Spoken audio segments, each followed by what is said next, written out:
My next guest, this is interesting. Richard Scorer is the Vice President of the National Secular Society. Richard, welcome to Talk Drive. How are you? Good evening. Hi. I don't know if you were listening to Richard Tice then, were you? I caught the tail end of the interview and I was impressed by the fact that he was willing to talk about that and be open about what he experienced, and people need to do that. People need to hear these things. You're head of abuse law you're head of abuse law as well at Slater Gordon Lawyers, and we appreciate you being on. For me, there's sort of two ways of looking at this. One is the abhorrence of what went on and the fact I'm not bothered whether he's a bishop or an archbishop or whatever. I'll get onto that in a second. The fact is a man knew for a period of time that somebody he was aware of was sexually and physically abusing kids whose lives will have been blighted from that moment. Robin Newcastle texted me and said that's aiding and abetting a known sex offender. Where do you stand on that legally? Well, I think unfortunately, and I'm sort of with you on the principle of it, I think the problem is the law is very weak in this country. We don't have in this country a mandatory reporting law. So we don't have the law that says if you know or strongly suspect that abuse is going on, you have a legal duty to report that. Now, that actually surprises lots of people. If you go out into the street and say, you know, do you think there's a legal duty to report child sexual abuse? Most people would say, yes, of course there is, but there isn't actually in this country. A priest can know that a child is being raped or a child is being assaulted, and there is no legal duty to report that. That has got to change. Just as a priest, so the priesthood, the clergy, they can be in, like the Catholics, sit in the sinning thing and tell them what you've done and you can get away with it. Is that what we're saying? And so we know, don't we, over the last few years, right, that Catholicism has been absolutely destroyed by the allegations of child abuse. The Church of England, it now turns out, the highest cleric in the land has had to resign because he knew the bloody law needs changing, doesn't it, Richard? That's disgraceful. Yeah, the law absolutely needs changing. I mean, that has got to happen. That's actually one of the first things that needs to come out of this, and we can't, you know, carry on like this. Most countries actually across the world, you know, even including non-Western countries, have mandatory reporting law. I think the most recent country to actually introduce one was Saudi Arabia. So, you know, we are well behind the times in not having any kind of legal protection in this situation. So that has got to change.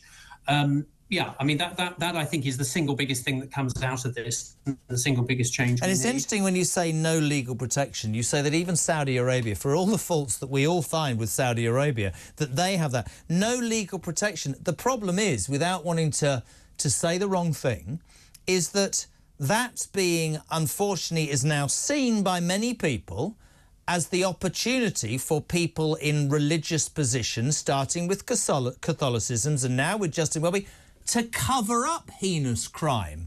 And that is what's so appalling. And Welby, I mean, you won't be interested in this, but, you know, from a political point of view, this is, it doesn't matter what your political stance is. This man has called the EU the greatest thing since the Roman Empire. Brexit was worse than Nazism. He's called Rwanda genocide. He's begged for slavery repair. All of that, right? All of that pontificating left-wing, I nearly said the wrong word, right? Woke crap, whilst knowing, this is what I don't get, Richard, that somebody that he knew was abusing kids. To me, I think the absolute... I love about this country many things. The media sometimes in the past have annoyed me. This is where the British media is at its best, because I'm really sorry, Justin Welby. I hope we're all going to hound you, because I think it is disgusting what he's allowed to happen. I really do. And that piece of crap, John Smyth, he died without being prosecuted, and that could have changed if Justin Welby had opened his gob. Do you think he could be prosecuted, Welby, over this?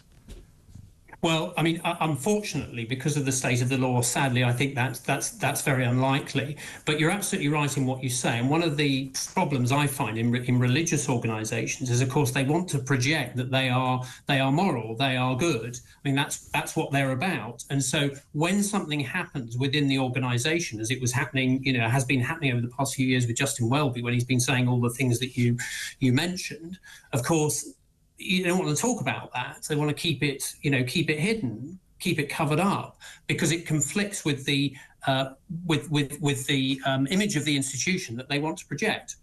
And that, I think, is partly why you see so many of these problems in religious organisations. They're not just there; they're all over. And you know, you and I have I think, talked in the past about Gary Glitter and so on, and that there are lots of these appalling cases. But I think religious organisations can have a particular problem with this because they want people to believe that they are better and more moral than the rest of us. But that's the hypocrisy of the whole situation about Welby. I mean, Richard Tice being very candid there that he'd been to this summer camp 50 years ago and was only reminded, and you would only be reminded, right, by the Daily Mail today.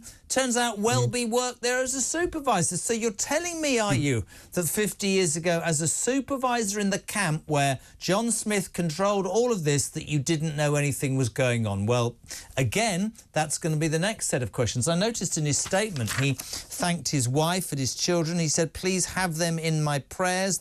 Your prayers, they've been the most important support throughout my ministry, and I'm eternally grateful. I'm sorry, I fear that Justin Welby, the full weight is going to come on his head, and I can't deny that. The National Secular Society exists to challenge religious privilege, and it's Britain's only organisation working exclusively towards a secular society. You might have a new signed-up member in a minute from me. What would your argument be? Do you think things like this with Welby do irreparable damage to the church? Because let's be honest, the flock has been disappearing on a regular basis. I don't think it's possible any longer to argue that the Church of England is somehow the moral conscience of the nation. I mean, the justification for the Church of England having sort of special seats in the House of Lords, the Bishop's bench in the House of Lords, was always that they were the kind of, that they were the kind of moral conscience of the nation. And that justification simply no longer exists. And actually, when you stand back from this, there are only 2 countries in the world, believe it or not, where clergy have guaranteed right of representation. I know what you're going to say. In the Parliament. Ready for this, peeps? Yeah. The United Kingdom and Iran. Jesus, Iran. Honestly, Jesus, excuse me, pun. Just to be clear, because we always get misinterpreted on, I'm not saying that we're like Iran. What I am saying is that when you're in the same category as Iran on something, you have to stand back and say, actually, is that where you want to be? No. Is that how a democratic modern society should be operating? Listen, real sense to me. Really lovely to have you on. Richard Scorer, Vice President of the National Secular Society and the Head of Abuse Law, Slater Gordon Lawyers. Thank you very much indeed.